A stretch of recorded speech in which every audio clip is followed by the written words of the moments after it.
Assalamualaikum warahmatullahi wabarakatuh. Alhamdulillah wassalatu wassalamu ala Rasulillah wa ala alihi wa sahbihi wa man amma ba'du. Kami persilahkan sekiranya ada yang hendak bertanya.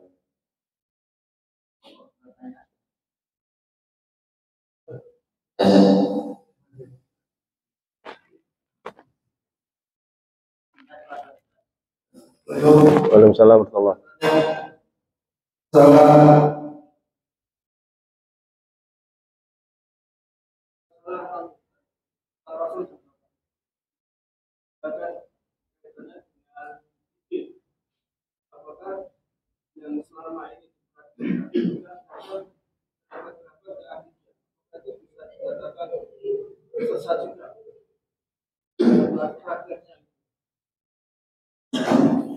Kalau yang saya tahu dari tawasulan itu biasanya atau tabarukan itu gini, bibarokati Syekhina Syekh Abdul Qadir Al-Jilani Syai'unillahil Fatihah, ini dia, wa bibarokati suratil Fatihah. Jadi itu mencari berkah, itu fikih. Pernah terjadi? Pernah sama Rasul. Contoh, dulu itu pernah ada sahabat yang lagi safar, beberapa orang safar.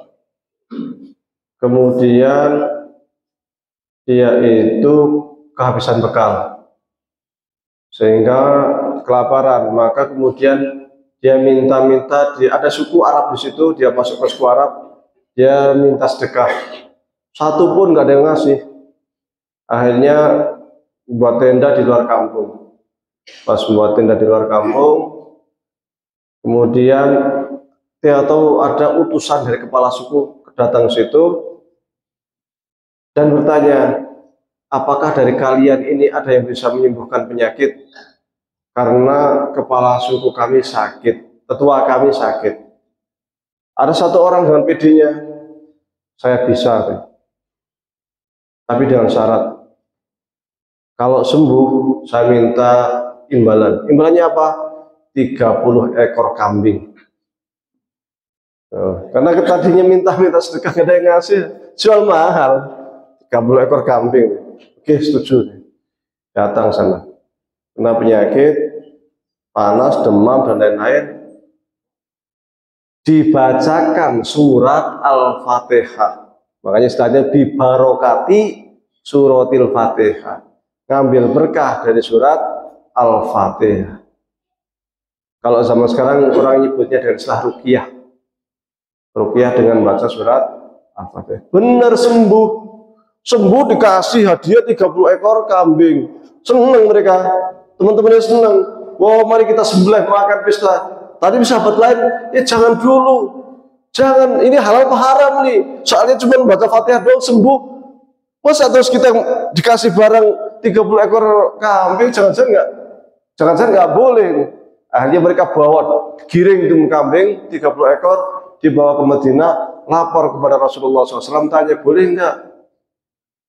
Kata Rasul, boleh, silahkan. Akhirnya mereka makan 30 ekor kambing di pesta. Rasul mengatakan, tapi jangan lupa bagian saya.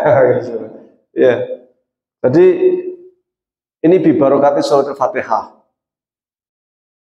Dulu, ini masih dengan surat Fatihah, ada yang tabarukan dengan benda. Coba kalian buka di surat Al-Baqarah juz 2. Halaman paling akhir. Atau halaman sebelum akhir, di juz 2. Itu cerita terkait Bani Israel yang dulu itu kalau perang, mereka tabarukan. Tabarukannya pakai apa? Jadi mereka itu kitab suci kan Taurat. Nah, Taurat bentuknya bikin Taurat. Taurat ini ditaruh di kotak, namanya tabut. Tabutnya ini, kotaknya ini dipikul 4 orang. Berharap dengan kita ini kalau jihad membawa Taurat ini, kitab suci, semakin semangat kita bisa menang. Tabarukan dengan Taurat. Ya. Suatu kali Kalah Taurat tabutnya ini kotaknya diambil musuh. Karena diambil musuh, lama-lama sampai pada masa setelah pada masa Nabi Daud. Daud masih kecil. Zaman Taurat itu. Untuk jihad ke Palestina. Maka kemudian ketika Allah perintahkan waktu itu umat Bani Israel sudah jenuh dengan musuh karena mereka itu sering diteror oleh suku Kan'an. Kan'an itu bangsa Palestina, Arab Palestina. Nah, mereka ini orang-orang Bani Israel itu tinggalnya dekat situ. Tapi tidak berani masuk ke Palestina. Kenapa? Waktu zaman Nabi Musa disuruh masuk ke Palestina nggak mau. Alasannya mereka bangsa yang kuat. Dengan mengatakan, kamu sama Tuhanmu, anta wa rabbuka inna hahuna qaidun. Kamu aja sama Tuhanmu sana pergi ke Palestina, kita mau nonton duduk di sini nunggu, kata Bani Israel. Ya udah akhirnya diadab oleh Allah. Mereka tetap tinggal di situ, di tempatnya sekolah di daerah sini sana, yatihuna fil ardi. Dia kerjaannya itu cuma luntang-luntung di sini itu selama 40 tahun. Nah, selama 40 tahun itu muncul banyak mukjizat yang diantaranya itu tongkat Nabi Musa dipukulkan ke batu muncul 12 mata air. Allah turunkan makanan dari langit dan lain sebagainya dalam surat Al-Baqarah 1 ceritanya lengkap itu. Nah sampai akhirnya Nabi Musa meninggal, Nabi Harun meninggal, dilanjutkan oleh Yusha bin Nun. Yusha bin Nun kemudian mulai membina Bani Israel, kemudian generasi setelahnya itu muncul Daud masih kecil. Disitulah kemudian mereka meminta kepada seorang nabi, tidak disebutkan dalam surat Al-Baqarah nama nabinya siapa, supaya mereka itu adalah daripada kita sering diganggu sama suku Kanaan, kita lawan aja, kita jihad. Akhirnya kalau kita jihad pemimpinnya siapa? Ya tentu di antara kita ini pemimpinnya kan kita para bangsawan dari Israel. Tunggu dulu. Nabinya mengatakan tunggu dulu, tunggu wahyu dari Allah. Besok atau lusa datang sini. Datang ke sini ternyata yang menjadi yang dipilih oleh Allah untuk menjadi nabi, untuk jadi pemimpin nama siapa? Talut. Untuk melawan Jalut. Jalut itu gede kayak raksasa. Besar. Talut ini rakyat biasa, Bani Israel biasa. Akhirnya pembesar Bani Israel protes. Loh kok yang dipilih Talut sih? Dia kan rakyat biasa, kenapa nggak kita? Akhirnya minta bukti. Kalau memang benar sih ini pemimpinnya. Dulu kan kita kalau jihad itu sering tabarukan dengan Taurat. Ada tabut, ada box, kotak keranda Taurat. Nah, sekarang keranda kita nggak ada, ini udah kalah dulu perang. Tolong kembalikan tabut Tauratnya itu, kembalikan ke kita biar kita yakin kalau ini memang benar yang dipilih oleh Allah dan dia akan memimpin kita. Benar, tiba-tiba dari langit malaikat datang membawa apa? Itu tabut itu yang isinya Taurat. Dari situ benar. Berarti mereka baru tunduk kepada Talut. Ikut Talut jihad ke Palestina melawan Kan'an dengan membawa Taurat, tabarukan dengan kitab Taurat.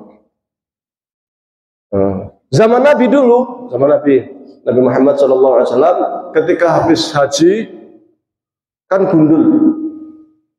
Awalnya itu memerintahkan orang untuk gundul. Kok nggak ada yang gundul? Akhirnya pulang ketemu istrinya. Ini umat saya ini gimana nih, nggak ada yang taat kepada saya. Saya perintahkan untuk potong rambut, tidak potong. Maka istrinya mengatakan, engkau potong rambut duluan, insya Allah mereka semua akan potong rambut. Rasul potong rambut, semua ngikut.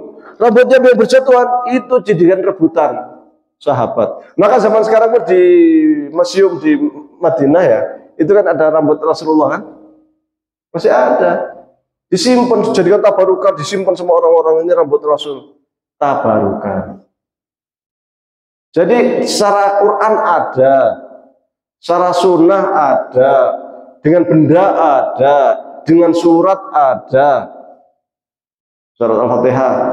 Dalilnya jelas itu. Jadi ketika ada orang tabarukan, ya monggo, syaratnya dia percaya yang menyembuhkan, yang memberikan manfaat itu hanya Allah. Dia hanya tabarukan kepada si fulan. Bagaimana pandangan ulama-ulama saat ini ada yang mengatakan kalau tabarukan dengan apa namanya orang yang masih hidup silakan, kalau sudah ada orang meninggal jangan, macam-macam lah ya, macam-macam. Tapi prinsipnya ini khilaf antar ulama. Yang kemudian sering dianggap sesat oleh orang, padahal sebenarnya nggak sesat, karena itu persoalan fikih. Itu tabarukan dia ziarah kubur, di sana berdoa, ila fadilatis syekh, ila apa-apa macam-macam. Dia tabarukan ke orang meninggal, kemudian memintakan kalau ini di Muhammadiyah dimarjuhkan. Menurut kita Muhammadiyah dilemahkan pendapat ini. Kita tidak memakai pendapat itu. Kita memakai pendapat kalau hendak tawasul boleh, tapi dengan orang yang masih hidup. Karena dulu ketika terjadi paceklik pada masa Umar bin Khattab, maka kemudian orang-orang hendak salat minta hujan karena tidak hujan lama. Maka mereka datang kepada Umar. Umar kemudian mendatangi siapa? Abbas. Meminta supaya Abbas yang mimpin doa, bertawasul kepada Abbas. Kenapa? Sebenarnya setiap orang bisa aja doa sendiri-sendiri. Untuk astajib lakum, kata Allah gitu. Kamu doa saya kabulkan. Tapi kenapa nggak doa sendiri-sendiri? Kenapa kok harus ke Abbas? Alasannya apa? Karena engkau adalah kerabat yang paling dekat dengan Rasulullah. Ini namanya tawasulan melalui Abbas. Padahal setiap orang kan dikata doa ya iso gitu loh. Kenapa kok harus ke Abbas? Nah ini karena Abbas masih hidup, silahkan. Sama kalau kita ada orang datang ke Pak Kiai, saya besok ujian, mohon doanya ya, boleh nggak? Boleh. Atau ada datang ke saya, Ustaz doakan saya. Kayak kemarin saya ngomong habis ceramah langsung ada yang datang, Ustaz minta doakan ya, dan mohon dituliskan doa untuk anak saya karena 5 tahun menikah belum punya putra. Kan gitu. Boleh, ya silakan saja. Mau mendoakan kok. Dalilnya jelas. Rabbana fir lana dzunubana wal ikhwanina alladziina sabaquna bil iman. Ya Allah, ampuni dosa kami dan dosa orang sebelum kami. Ini kan doakan orang lain. Di mana mereka itu telah iman lebih dahulu dari kami. Ini perintah Al-Qur'an. Jadi jelas. Yang kedua terkait tawasul dengan Asmaul Husna. Walillahil asmaul husna fad'uhu biha. Allah itu punya Asmaul Husna, maka berdoalah dengan Asmaul Husna. Boleh kan? Tawasul dengan Asmaul Husna. Ya Rahman, Ya Rahim. Engkau Maha Pengasih ya Allah. Engkau Maha Penyayang ya Allah. Tolong sayangi hamba-Mu ya Allah. Saya punya hutang, tolong mudahkan saya untuk melunasi hutang saya. Boleh? Boleh. Dengan apa? Ya Rahman, Ya Rahim, Ya Malik, Ya Qudus, Ya Salam, Ya Mu'min, Ya Muhammad, Aziz, Ya Jabbar, Ya Mutakabbir. Dibaca seluruh Asmaul Husna. Atau yang ketiga dengan amal soleh. Ya Allah, saya ini alhamdulillah ya Allah rajin puasa Senin Kemis. Ya Allah, sekiranya ini menjadi amal baik di hadapan-Mu ya Allah. Saya ini lagi banyak utang, Kau segera berikan jalan supaya saya bisa cepat bayar utang ya Allah. Boleh. Ya Allah, setiap Jumat alhamdulillah saya sering sedekah ya Allah. Kalau ini sebagai amal soleh saya, Allah mudahkanlah hajat saya. Saya sebenarnya lagi tidak menikah tapi jodohnya belum datang-datang di mana nggak tahu. Tolong dekatkan. Boleh, boleh. Hadisnya dulu pernah pada zaman Bani Israel ada 3 orang masuk ke gua, tiba-tiba baru masuk gua ada batu besar jatuh nutupin gua, nggak bisa keluar, didorong bertiga nggak bisa tergeser karena batu besar nutupin gua. Maka kemudian 3 orang ini bermusyawarah rapat, ini gua nggak bisa dibuka, ini gimana ini? Akhirnya apa? Kita tawasulan sama kepada Allah. Tawasul dan apa? Dan amal soleh. Siapa tahu bisa. Kamu punya amal apa? Doa dengan amal yang pernah kamu lakukan. Yang satu berdoa, ya Allah, saya ini punya anak, punya istri, saya punya ibu. Saya itu setiap pagi itu selalu ngasih minum susu ke ibu saya. Bahkan kalau istri saya minta nggak tak kasih, anak saya minta nggak tak kasih sebelum ibu saya minum. Saking sayangnya saya dan ibu saya ya Allah. Ya Allah, sekiranya ini itu dianggap sebagai amal soleh yang mendekatkan diri kepadamu, tolong disingkirkan, digeser batu ini ya Allah. Setelah itu didorong bertiga, tergeser sedikit, belum bisa keluar. Orang yang kedua, ya Allah, saya itu dulu itu punya pembantu ya Allah. Punya pembantu untuk merawat kambing, mengembala kambing. Belum sempat saya gaji, ini orang pergi gak tahu kemana. Akhirnya gajinya ini saya beli 2 kambing ya Allah. Kemudian saya rawat, sekarang menjadi banyak sekali kambingnya. Tiba-tiba ketika kambingnya udah banyak, ini orang pembantu ini datang ke saya minta nagih gaji saya. Karena nagih gajinya saya tunjukkan itu kambing kamu itu semua gaji kamu semuanya. Dia ambil semua itu kambing-kambingnya itu. Sekiranya perbuatan ini menjadi perbuatan amal soleh, baik di matamu ya Allah, mudahkanlah urusan saya, tolong bantu geser batu ini. Bertiga kemudian didorong, geser, tapi masih belum bisa keluar. Tinggal satu orang lagi. Ya Allah, saya ini pernah suatu kali hampir berbuat maksiat.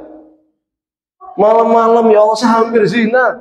Orang perempuannya sudah di satu kamar sama saya, tapi kemudian perempuannya itu mengatakan, kalau kamu tidak takut sama Allah, silahkan zina. Saya langsung kaget, tertegun, istighfar, orang perempuan saya usir, saya suruh keluar. Ya Allah, sekiranya ini sebagai amal baik bagi saya, tolong bantu saya melepaskan persoalan saya ini dengan menggeser batu ini.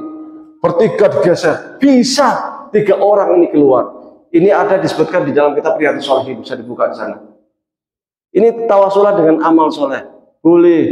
Jadi kalau kita tawasulan, selama kita yakin bahwa yang memberi manfaat itu hanya Allah, silakan saja, baik dengan amal soleh, baik dengan asmaul husna, ataupun orang yang hidup. Ini yang kita pegangi di Muhammadiyah. Ataupun dengan orang yang sudah meninggal, kita memarjukan.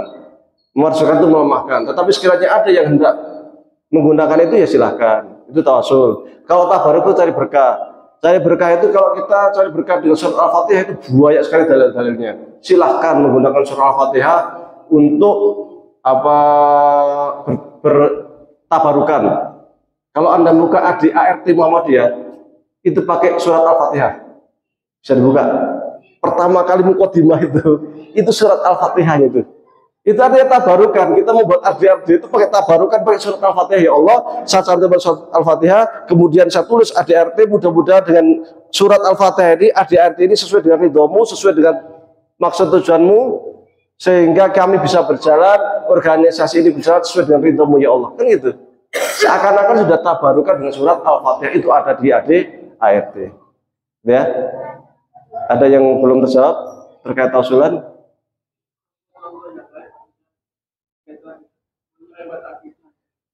Tawasulan itu secara umum nggak nyerempet akidah, itu fikih. Kecuali gini, saya itu hanya dengan ini.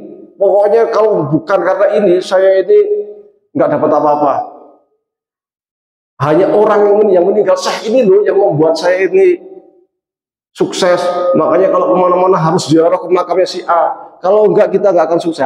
Ini nyerempet akidah kalau gitu. Hanya percaya ke orang itu, bukan kepada Allah. Tetapi umumnya kalau tawasulan itu biasanya tidak seperti itu. Maka kalau kita dengar orang-orang yang tawasul aja bi barokati atau bi min khilali syekh atau tawasulan bi, ada kata-kata tawasulan bi atau apa macam-macam. Sehingga bukan karena syekh fulan saja. Kalau karena syekh fulan saja itu nggak boleh. Kemudian apa dalil mereka tawasulan kepada orang yang meninggal? Kita nggak pakai, tapi kan mereka pakai. Dalilnya apa? Bagi mereka bahwa orang yang meninggal itu belum mati. Kan kita itu yang mati cuma raga. Adapun mereka itu ahya inda rabbihim yurzaqun, surat Al-Baqarah. Mereka itu masih hidup dan mereka mendapat makanan rezeki dari Allah. Yang meninggal cuma jasadnya saja gitu. Maka orang soleh itu sungguhnya itu inda rabbihim yurzaqun, masih mendapat rezeki. Maka menurut mereka masih bisa bertawasulan dengan mereka. Itu menurut mereka. Menurut kita itu kan taunya orang sudah meninggal itu punya masalah sendiri-sendiri, kita nggak tahu. Bisa jadi soleh menurut kita, tapi Allah alamin gitu. Nah, sehingga kalau hendak doa ya doa sendiri atau tawasul dengan amal soleh atau apa macam-macam. Kalau yang dengan sampai ke syirik itu kayaknya kok jarang terjadi, kecuali memang dia itu hanya percaya sama si fulan, sama kuburan ini. Kalau enggak dia nggak percaya sama Allah. Nah, tapi itu jarang terjadi. Yang saya tahu jarang terjadi. Wallahu a'lam.